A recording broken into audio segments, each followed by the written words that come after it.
Hi, this is Mike from Canvas GFX, and I just want to very quickly show you what we mean when we talk about interactive content. This is a document that I created using Canvas Envision. We're currently viewing it through the Envision web viewer through Microsoft Edge. It will work with any standard browser on any device. It's a document that took me about 5 minutes to create. It's got text in it, it's got images in it, it's got some 2D shapes in it. You build it just like you would in any other standard productivity application. The difference is that if I click on the central image of the drone here, what we can see that it's not actually an image, it is an embedded 3D model that I can lift out of the document and actually turn around and investigate.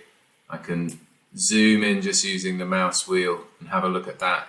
You can pan it around. You can pick a piece like this, say camera, and you can isolate it and look at that in detail.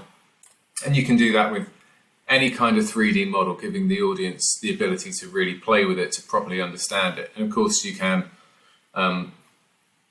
embed links in the documents as well, like I've done here, to bring people to your website once they've seen what they're looking at, to come and book a meeting with you to learn more. You can actually embed the document in your own website if you want to. So that's what we mean by interactive product content. It's super easy to do, and we think that it is the future of product visual communication. Thanks very much.